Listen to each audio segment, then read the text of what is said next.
Hey, brother! Guys, one of the things we get asked about all the time, but somehow have not really covered, are the Pixar shorts. Yeah, this is literally something where I think I always assumed it might be unpopular, despite the fact we've literally had like hundreds of tweets and messages and questions about it. I'm like, I don't know, maybe we could talk about them? Yeah, so today Ben and I are going to be ranking our top 15 Pixar shorts. Hey, brother! So I binge watched them the other day. It had been a while since, because like almost always I would see them like in theaters before the movie. Mm-hmm. But because we've never really spent a whole lot of time like studying them, it's been a while since I went through and was like really critically watching them instead of just being excited about this like 5-minute movie before the movie. Right. So I say there's only 15. It's hard to watch them, or it's hard to find a good way. You have to buy these like Pixar short volumes, and they also include these other like featurettes that they've done with characters from the movie. So what we are ranking today is just the shorts that have played before Pixar movies in theaters. So we won't be including Tin Toy, Red's Dream, The Adventures of Andre and Wallaby, or Knick Knack. We will be including Luxo Jr. because it did play before Toy Story 2. Okay, so then the other question is we're not also doing the featurettes, because in these volumes of Pixar shorts, you are going to see like the Toy Story, that like Time Forgot, and Mike's new car, and so many Cars, Maters, Tall Tales. Yeah. But those are also very good, just for what it's worth. But we're not including them today. No. I'm very, very, because like with the Pixar movies, I know me and you are kind of on the same page, because generally when we create content, it's like, let's talk about our favorite movies. So it's pretty obvious like which ones. I think I had a pretty good idea which ones you would have ranked from the Pixar movie standpoint. Yeah. This, I have no clue. I have no clue we're gonna either. have the same taste. I feel like the shorts are such an opportunity for the people directing them to like really focus in on like one idea and just like focus the whole thing on that. So it's like it can much more appeal to a single person than like the movies, which might need to be a little bit broader and appeal for like wide audiences. Right. Very true. And I do think that because the shorts are like such a focused little nugget of space, they're all quite good. Yeah, they are. There's only a small handful of these where I was like having maybe like active issues while watching them. Mm-hmm. So I think that was probably going to come out when we talk about those. So we can just dive right on in. All right. So the way we're going to do it is very similar to how we ranked all of the full feature-length Pixar movies. We have 3 tiers. We're going to do 15 to 11, 10 to 6, and then 5 to 1. So you ready? Ready for bottom 5? Bottom 5. All right. You want to rattle yours off? All right, sure. At number 15, I have Boundin'. Okay. At 14, For the Birds. At 13, One Man Band. At 12, Luxo Jr. And at 11, Sanjay's Super Team. Interesting. We are more similar than I was expecting. Oh, really? Okay. Yes. Okay, so at 15, I have Boundin'. Okay. At 14, I have One Man Band. At 13, I have For the Birds. At 12, I have Luxo Jr. And at 11, nobody in the room kill me, I have Geri's Game. Oh, Ben, Geri's Game at 11. I have Geri's Game at 11. So we can dive into it. That's obviously what we're going to talk about. So, Boundin', let's talk about that first. We both put it at the bottom. Why is it at your bottom? Okay, so every single one of these shorts sends a message. All of them. Mm-hmm. They all do it in a very artful way. They're all constructing a very specific scenario where, with using very minimal dialogue. That's what I love about them. There's almost no dialogue in any of them. Right. But they send a like hugely powerful message. And this one felt like a show that maybe you would see like on Nick Jr. I totally agree. Yeah, it seems like super cartoony. The message is literally just like spelled out and like handed to you on like a note card. So I guess I was not super blown away by it. It's not that I thought it was bad in terms of the messaging.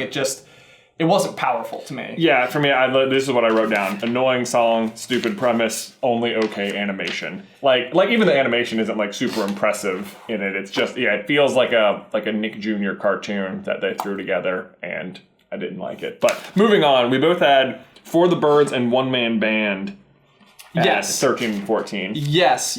Okay, so One Man Band was a weird one for me because I literally have it spelt out here. I don't think I get it. Like, you don't get it. Like, okay, so you've got an empty courtyard. Yeah. You have one musician who has like the full smorgasbord of instruments, and a little girl who comes up. He performs for her, and she decides that like maybe she'll give him a coin instead of putting it in the fountain. Right. And then it turns out there's another one, and they start like competing. And so like my original idea is like, oh, this is interesting because this is going to be like almost how it's going to be like a capitalism message, where it's almost like you need to improve your product in order to get basically, you know, the money from the girl. Right. And so it goes back and forth and back and forth and back and forth, and then neither of them wins. The little girl wins. Where does the little girl get this giant pot of... Oh, no, some other random passerby just drops a whole bag of money. Yeah, it's not great. It's like, why is the courtyard empty? And also, like, my very first thought is, like, she's about to put it in the fountain, and then the guy's like, oh, come give it to me. And it just feels like my association with coins and fountains anymore is that, like, normally it's going to charity or something. Sure, okay. Like, I'm like, oh, this guy's sort of a jerk. Right, like, right. He's, like, trying to con this, like, little girl out of her one coin, and what she was going to do was donate it, you know? Or, like, make a wish or something. Like, I don't, like the guys. Maybe you're not supposed to. Maybe you're not supposed to, but then I also don't know that I like the girl. Yeah, like, me why neither. is she, like, weirdly good at, like, The violin. Yeah, I don't know. I don't know. For a second there, like, I love the song Devil Went Down to Georgia, and so, like, I literally thought that was going to be, like a cool... like classic fiddle thing like, that she was going to bust out. Throw down. And her fiddle, like, performance is fairly similar to, like, the Devil. So I was like... Dang, like that, like it could be cool, and it just lost me. I did not feel like there was a good message, and other than that, I'm sure that there's an advanced amount of movement happening, like kind of with the guitar in Coco. Oh, could be. So I think from an animation standpoint, there's probably a lot happening there. Yeah, I wonder how like closely they had to like try and get them to play the notes on the violin. I don't feel like as close as they did for like they're about to do for Coco. Oh, it would be remarkable. Yeah. So that's a good question. Were they playing the instruments correctly? If you know and you've seen it, let us know. Yeah, let us know. So for the birds then, this one's at 14 for me. It's like, it's not bad. I think immediately after Boundin', I was like, well, they're all pretty good. Right. But so it was like, this one, it's like, the whole thing is one joke, and it's not that funny. Okay. It's really not that funny. It's sort of like, oh, we're all laughing at you, and then kind of jokes on the bullies at the end of the story. Yeah. But then the big bird who's being laughed at the whole time laughs at them. Right. And it's like, what is the message there? Like, if this is supposed to be like an idea of like bullying, I don't feel like he should have laughed at the other birds. It's like, hey, stoop down to our level? Yeah. Was sort of... And maybe this is me misinterpreting it. That was my takeaway from it, and I was like... Yeah. Well, it's like the little birds aren't very welcoming of the big bird, but like almost for good reason, because he does like weigh the whole thing down. It's like, yeah, I wouldn't want him around either. Like, you don't fit here. I guess. Yeah, I don't know. It's okay. That may be it's not taking the funny. idea of sitting on a telephone wire too literally, but... Well, I mean, it literally weighs it down, you know. Also, yeah, how dense is that freaking bird? Oh, yeah, he's a heavy bird. Yeah. He's like a Kevin ancestor or something. Right, yeah, there you go. Yeah. No, ancestor. Descendant? Well, theory. There you go. So overall, yeah, I think basic messaging was my issue with it. Okay. Yeah, going back to next, I think we both had Luxo Jr. at 12. Yeah. So this was one where it was like, it's so hard, so iconic. Like, It is Pixar, essentially. Yeah. If you haven't seen Luxo Jr., it is where the lamp comes from that hops on the logo at the beginning of every movie, and where the ball comes from, the Luxo ball. Yeah. And so this was like John Lasseter's like pet project before Toy Story happened, and he like showed it at this big animation convention, and everyone was like, whoa, oh my god, that was amazing. Right. So for its time, when it came out, it was like unbelievably groundbreaking. Of course, super simple concept.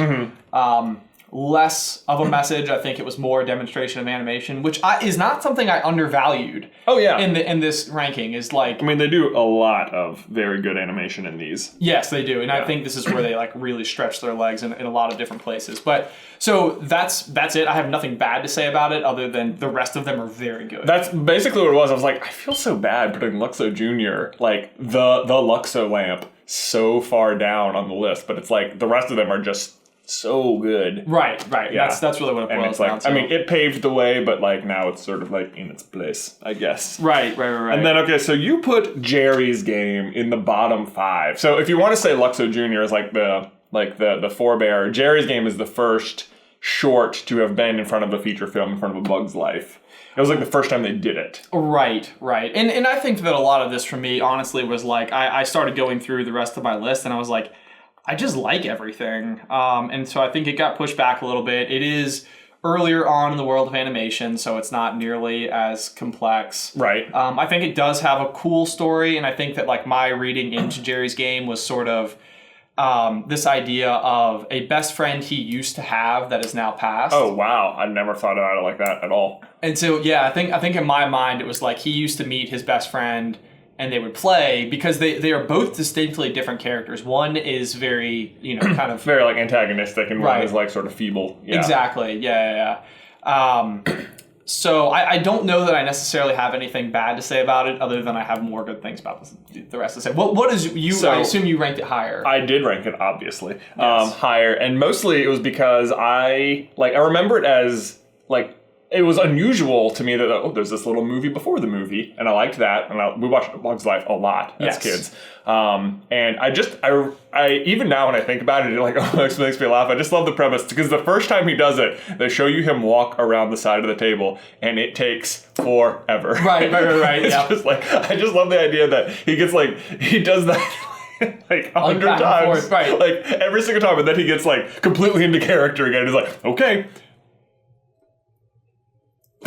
Right. Just so it still makes me laugh. It is funny in that regard, because by the end of it you forget, even though it is one character, it's like how it's like if you remember they start shooting it really fast, but it's like if you try and remember the amount of time it's actually taking for him to do it, it makes me laugh that much more. And this I think is the first real Easter egg I just naturally spotted. Okay. Because he plays before A Bug's Life, and then Geri is in Toy Story 2 as the guy who fixes up Woody, and the chess pieces are even in his little repair. Drawers. And I was like, and I thought that was so cool. And now we do this for a living, so it just has a spot in my heart. That's more of nostalgia. That's okay. I'm totally fine with it. Yeah, I love Geri's Game. Like I said, I think probably more just positivity coming. Okay, so do you want to do 6 through 10? All right, 6 through 10. You go first. Okay, so at 10 I have Partly Cloudy.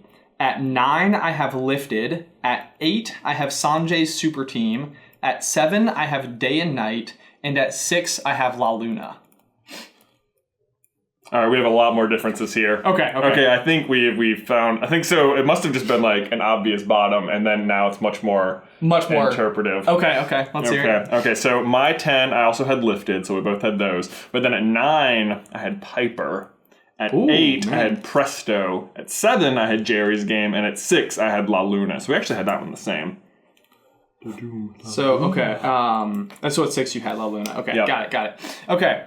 Okay, so let's talk about Sanjay's Super Team first, because that was at my 11 and in your 8. So you put it about halfway. Right, okay, so you were 11. Okay, got it.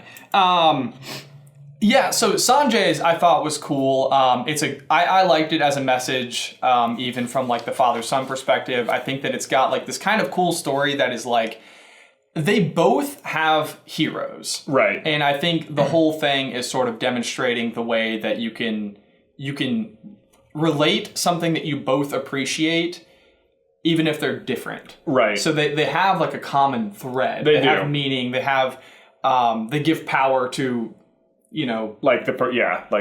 Sanjay gets power from watching these little superhero cartoon, and his dad from praying. Right. And I like the way that it's set up. I think that the you've kind of got the TV on the one side with the rabbit ear sticking out, and then he's kind of got his chest on the other side with what I don't know what it is on top, but it does have something that assimilates rabbit ears. So, I think the way that they did it was very structurally shot, with the intended purpose of sort of coming into the middle there at the end. Yeah.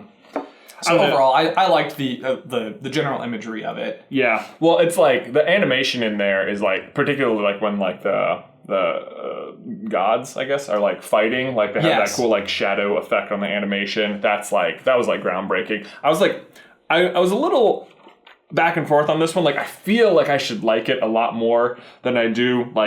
It's I've met the director for this one, which was cool. I got to see it ahead of time. It's there's this father-son message, and it's there's superheroes, and there's a big fight scene. But at the end of the day, I felt there is a good message, but most of it is just a big fight scene, and it's just like there's a lot of fight scenes that I've seen in. That's fair. That's perfectly fair. No, and I think what this was trying to merge the simplicity of one viewpoint with maybe the more common version, which is the fight scene, you know, and sort of that idea of like an action hero being the thing you look up to instead of maybe a religious hero. Right.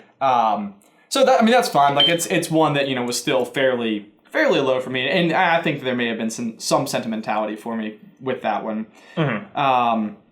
Let's see here. So La Luna, you have that. We had that one at 6. We have that one at 6 together. We can discuss that then. Okay. I love La Luna. It's like such a creative idea. And it's like what I love about the shorts. It's like there's again like the father-son thing and like the grandfather thing. It's like they're each, the grandfather and the father are both trying to like teach their, you know, the little boy about how to do this job, and they both want him to be like him, but it's more about like finding your own path. But like I love that their job is rearranging the light on the moon. Yes. It's like, who thought of that? It's so creative, and it's just like, and they just like execute it so normally and so perfectly. Right, and that was the thing, like I'm watching it and it's one of these things where they could have done the exact same thing with real janitors. Right, or cleaning folk, you know, street cleaners.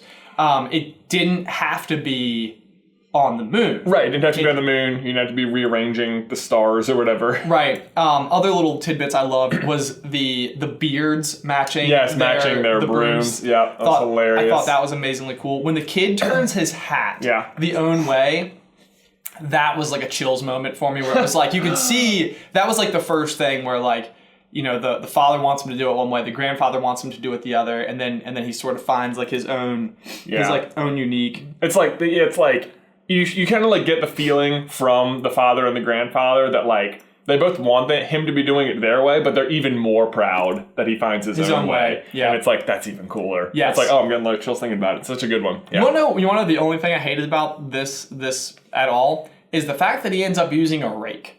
Oh, I was like, a rake? Like, I get maybe use your own broom, but a rake? A whole different tool? It just doesn't seem like the proper way to move stars about. I mean, I don't know. Oh, all right, and last thought. The audio in it is freaking amazing. Yeah, It is this, I don't know if this came in terms of chronologically in time in relation to Inside Out, but the audio had to be carried over to Inside Out. Oh, like the sounds of the orbs and it's very, very similar. It is good. Very pleasing. So very pleasing. Let's see here. So moving further up the list, Lifted, we both had about the same spot at 9 and 10. Yes. That played before Ratatouille, I believe. Yeah. And this is the alien who comes down and is like doing his driver's test at abducting a human. Right. That's literally what I wrote, was like an incompetent alien. It reminds me of Driver's Ed. Yeah, that's exactly what it was. I just remember about this one that like, I remember sitting in the theater and just being that guy who was laughing so much harder than all of my friends. Like, I just thought it was just like hitting me in just the right way. I was like, this is so funny. And all my friends were sort of like just standing there and like, John, it's not that funny. And I'm like, no, it's funny. Was it because the moral of the story is live life butt first? When they try to pull him out the window butt first, I was like, yes!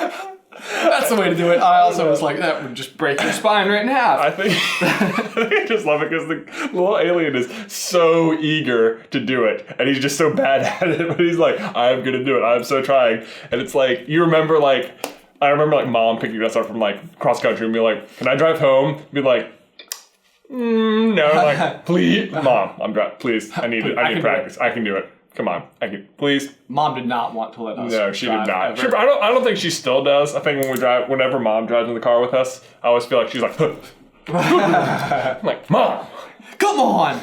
It's been a while now. Other thing I thought was funny about this one is it ends with a Wilhelm scream, which was kind of fun. Let's see here. I was really relieved that they didn't kill the guy. When they like dropped the spaceship like flat on his house, I was like, oh, wait, for real? This is one of those, it feels like an Easter egg because it plays before Ratatouille, and the guy they're lifting up looks like Linguini. He does, but it's not him. Right. It's not him, sadly. Look that up. But, I think, they're just like, I love how he just doesn't wake up either. Like, obviously he should wake up. Not when you're living life butt first, man. He's just begging around. I love how fat the other instructor is, too. He's just like, I hate my job. Yeah, but then he has so much finesse. Yeah, well, he's very good at it. Yeah. So good. Yeah. All right. Now, what else do we have here? All right. You had... Where did you... Oh, you had Day and Night, and then I had Presto and Piper. You have Presto way lower than me.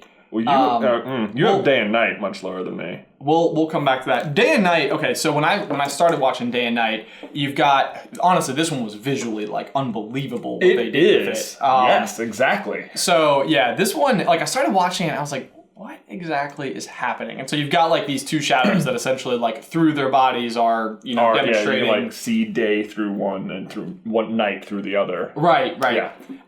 And so you pick it up, and then once you pick it up, it like flows so naturally, so amazingly. And I think probably like one of my favorite parts of that one is when they show Vegas, because they're both like showing off like the cool parts of their version of it. Yeah. And it's like what's cool at night versus what's cool during the day. And like they show Vegas, and he's like, night is like, you have no idea. You don't know. That's not just a cool looking building. Right. Yeah. Like, casino, sure, fun, but no. At night, it's like glowing, magical perfectness. Right. Day and Night for me, it was, I think it is like maybe the most original thing or like short of all of them. Right. It is so creative, and it works so well, and you're like, are they causing the stuff to happen, or is the stuff that's happening causing them to do stuff? Is it a little bit of both? I love it's not like they're just like on the same plane of existence either, like in that little black world there, and they can like move back and forward. Yeah. And like when they're crossing in front of each other, it's like one is blocking the other from your view. And I love at the end when they like sort of make up, and then like you see like the changeoable from night and day. Yeah, when the sun sort of like sets and comes up like in the same space. Yeah, that was exceptionally cool. Oh man, Yeah, no, I would say your argument for that would be more than enough for me to rank it much higher. Yeah, it's totally one that I love, and I think probably I don't even know. I'm not sure why it landed. I guess I'll have to just give all my arguments for the rest of the ones that we have going forward. Well, so then it sounds like you have Presto and Piper in your top 5. I do. Yeah. Okay, so well, let's just do top 5 and then we'll finish discussing all of these. All right, go ahead. All right, at 5, I had Day and Night. Okay. At 4, I had Partly Cloudy. I cannot believe you had that. At 10, that's a giant. That might be the biggest gap we have so far. At 3, I had Lou. At 2, I had the Blue Umbrella. And at number 1, I had Lava. Yeah, I knew you would have Lava at number 1. Lava's the best. We'll address that. Okay, so I've got issues. Hold on. We'll address that. No, all right. So and it's ranked highly for me. At 5, I have Lou. Oh, I thought it was going to be your number 1, honestly. But. At 4, I have Piper. At 3, I have the Blue Umbrella. At 2, I have Lava. And at 1, I have Presto. You have Presto at 1! Oh my gosh, okay, so we have a giant gap there. I cannot believe! And we have a big gap at Piper as well. So let's talk about Partly Cloudy first, because that one's, you had that way down at 10, and I had it way up at 4. Yes. How do you have it at 10? I don't know. I mean, Partly Cloudy is very funny. Like, I think my favorite part about Partly Cloudy, it's funny because I think I was planning to be able, this was like, I was planning on talking things I liked about it, and maybe you just like the things more. But I love that the stork is trying so hard to like be supportive. And it's like all throughout the whole thing, you can just see him like dying, like so many bad things are happening to him, and at the end you're like, oh no, like he gave up on him, and then he comes back with the helmet and he's like, we got this, let's do it, let's keep going. Oh man, I don't know, I just love I love again just the creativity of it. Like, where are the storks getting their things, like and if this is how storks deliver babies, who's the one delivering the mean or the ferocious animals to their things? I don't know about what it is about the style of it, but like I just love like the little crocodile gator thing. He's got such like a funny face. He looks so happy, but also like so vicious at the same time. Teeth are so razor sharp. They're like, they look like blades. He's just, yeah, you're right. The Storks is trying so hard, and he's like, okay, what's next? And it just keeps being worse. The ram is hysterical. It's like as soon as it comes into existence. I love when he throws around with the shark, and you're like, ah! Oh man, and, I love the porcupine quills that like fuse into his feathers. It looks so painful. It's like, I got it. No. Oh man. No. It's a very good one. Very good one. It's just I don't know. I just like the creativity behind it. All in all. And so I think I have a couple of cool thoughts about that. I mean, just like anybody who has like enthusiasm for their craft, and I think that's what you see with both the Cloud and the Stork. Like the Stork is like, he's excited to take on what he's got to do. Right. And the Cloud, you can just tell, is like so proud of these creations he's making. Right, even though they're like a little bit dangerous. Dangerous, It's somebody's job. Someone's got to make the dangerous animals. There should just be more of those Clouds. Like, yeah, you'd think everyone just sort of like divvies it out, but maybe you got to have specialties. Specialties, specialized. Maybe he went to school longer to be able to do that stuff. Maybe he did. Cloud school. Yeah, Cloud school. Important. Difficult. Okay, now let's talk about Presto next. Okay, this is your number one. Gosh! Okay, so it starts, and I'm like immediately hating it. For my number one. Interesting, yeah. I'm like, there's a big recovery coming. Yes, oh my gosh, does it ever have a recovery? So I start watching it, and I'm like, is this like the rabbit from The Secret Life of Pets? Like this kind of angry, mean, unexpected, fuzzy bunny of a villain? Or I guess he's just, I don't know if he's a villain. I don't know, yeah. Who's the bad guy? They're both just sort of like... Right. One wants a carrot, one wants to do the show. Right. No, and I think that it's the message, and maybe this even comes from like, owning a couple of businesses and having like people like underemployed, but like the general idea to me, the message to me was like treat your help well, like treat the people you work with well. Yeah. And I feel like that's the magician's problem. Like he's putting his show before like his partner. And I think that was so cool at the end. Is that, like, for one, his name is Alec, which I was like, weirdest name ever, but Alec Azam. Yeah, Alec Azam. Oh, nice. Well done. Very clever. But no, like, the number of different ways that they use, like, movement through the animation in this, like, with the ladder. Yes. That was what I wrote down, is that, like, the whole thing is, like, him trying to reach through the hat, and it's, like, I feel like they thought of every way something could travel between these hats possible. Yes. They managed to work them all in pretty seamlessly, and it's like it is super cool. It's kind of the same joke, but it like they do it over and over, and it continues to be funny because each time is so different. Right. So I think that was the thing for me, is that like I kept expecting to be like, okay, like we get it, like the hat.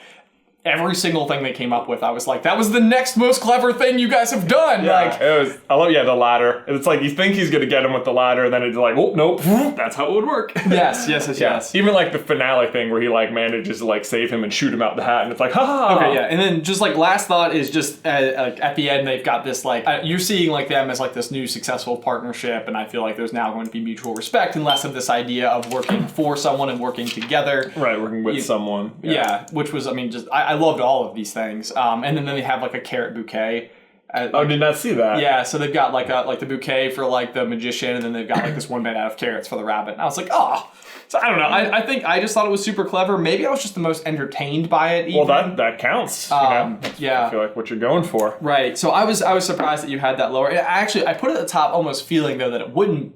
I didn't think it'd be close to your top, but I was surprised that you had it at 8. Mm-hmm. Okay, so then Piper, you had a lot higher than me too. Yes, Piper I thought was really cool.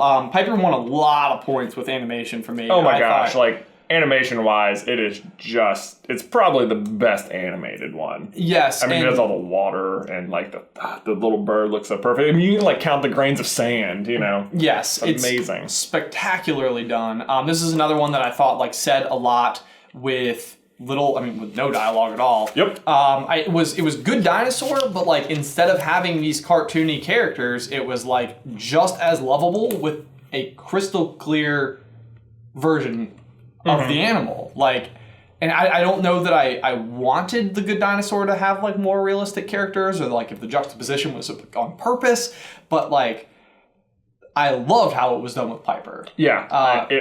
Yeah, it's super good. I love like just the whole message of like overcoming your fear and stuff. And I love my favorite moment in the whole thing is when you get this like point of view shot from him and it looks like this big wave, and then they cut away and it's just like. it's like nothing. It's nothing at all. It's not even a breaking wave. It's just the wave reaching up on the sand. Right. I love that. No, and then I think it's after Piper gets hit with the wave, and you see this like shot of her like all winged out, like all the feathers everywhere. And that's another great way that like you used realism to like demonstrate actual emotion. Like it wasn't like they had to like reach that far beyond what a real ruffled bird might look like, minus like, the facial expression, the facial maybe. expression. I think I love this one so much because it's something I actually do super relate to, is this idea of overcoming something that I don't think I'm capable of doing, and then trying to exploit that idea. Mm-hmm. So it's like, oh my god, now I can do this, and like it opens up a whole new world of possibilities, like for me personally. Well, that's exactly what happens too. It's like, I love the moment when he's under the water with like the little hermit crab and they're looking around, and it's like, you get it. Right. And not only is that like cool, but it's like, it's cool because like, you know that he's like learning what's happening, but also just as like a person who's been to the beach, you're like, that's what those little bubbles are, and that's how it works, and why they're there. And I was like, I did not know that. That's awesome. I learned something. I learned something from this. Yeah, no. I just personally loved Piper. So I don't know. You had it at 9. Yeah. Craziness. Yep. Let's see here. The blue umbrella we both had in pretty good standing. I think we had it at 2 and 3. You had it at 3. I had it at 2. I love the blue umbrella. It is just one of those like Pixar's taking inanimate objects and giving them immediate emotion. And it's like, I love it's just like the whole I don't know. The music, first of all, is the number one thing about the blue umbrella for me. Like, I can't tell you how many days I've just been sitting at my desk working, and I'll just put on that music on repeat. It's just like so catchy and so happy. And just so perfect. See, I love like the pitter patter of the like raindrops on the umbrella itself. Yeah, like that noise to me. That's a great noise. That's like, I want that on repeat, and then I want to sleep to it all the time. It's just like that noise. Yeah. But no, you're absolutely right. I think it's another really, really, really good one where they tell a lot with very little, and yet you still end up caring about this blue umbrella so much. Yeah. The way the city comes to life, they didn't have to put like goofy, like googly eyeballs on everything. No. Well, that's another thing. It's like, I feel like a lot of times you like look at something like, oh, there's kind of a face there. Like outlets are always good. Yes. But they just found so many things that could have a face. And I love how they're all sort of just like, that umbrella likes that other umbrella. Let's help. Let's help. Like the whole city itself is committed to getting these two umbrella, I guess people, but right. Like everybody to meet. Everybody is like involved, and everybody is kind of like leaning into this love story as it's happening. Yeah, this is another one. I think the animation is just. Whenever they have the water, it's just so noticeable. Yes. But yes. Yeah, I don't know. I really like the blue umbrella. The music stands out to me. One of the notes I had was the relatable awkwardness of the blue umbrella when he is like standing next to the other one and the wind blows and he like shoots off. Oh, yeah. It's like you're not in an umbrella and you somehow have still had that moment in your life. Right. Like where like your fly was down or something. Right. And you're talking to the girl you liked and it's like, crap. Yeah. Like, what's the most embarrassing thing that could happen to an umbrella? Right. Go. That was it. But like you get it. Like you were like, oh yes, for an umbrella that must be hugely embarrassing. Yep, pretty much. Pretty much. So yes, okay. So I know you have lava. Yeah, I have lava. Well, let's talk about Lou. Okay. We can talk about Lou before we get there. Okay. So Lou, man, it's just. That's the most recent one before Cars 3. Yes. Yeah. It's just, I think, like you were saying earlier for Presto, it's just like, just entertainment-wise, just so entertaining. Yes, super entertaining. It's like, it might be, maybe the most entertaining one. I had the Blue Umbrella and Lava ahead of it for reasons other than just entertainment. Sure. But yeah, it's so creative. Like, I love, it's sort of like Sid's room, but happy. And yeah, exactly. Yeah. Right. Like you have like this weird blend of like all of the objects all coming together. It kind of reminds me of Hank and Toy Story sort of like merging a little bit. Yeah. Like he's got like sort of a Hankism to him, and he's got all these like parts that are sort of sliding out all over the place. Well, and I feel like that was another one of those things where you, in the world of animation, what you're seeing is them almost like exploiting what they have learned. They've pipered what they've learned with Hank, and they were like, now let's really show off. Yeah. Like if we only have like 5 minutes to fill, like let's make all of the objects different, and all of them need to have their own individual movements and like personality and stuff. But the number of different ways that Lou like reforms himself. Yes, it's just like how do they keep thinking of things? Right. Just so and then even the message is so good on this one too. The message is super good. Yeah. Super good. And like even especially because so you've got a bully who like almost maybe became a bully because he was bullied. Right. This vicious cycle. Right. So it was cool to see it almost like untie the shoelace, so to speak, like where it kind of worked itself through all the dips and dives to like where he's back to the kid that wants to play with all the other kids. Right. Well, even just like I love the way the title ends up working with the message. It's like Lost and Found is like Lou is like the glob of objects, but then it's like JJ, the little boy, is also sort of like lost until like he goes through this experience and then he's sort of like found. Right. Yeah. It's like, it's just it all works together very well and I like it. And the name, just like the way that they did Lou, like with like the letters missing from the box. I mean, it's just... Right, because some of them are lost and some of them are found. Yes. Everything. It just works on like every level. Super good. Yes, no, so love. But not as good as Lava. Not...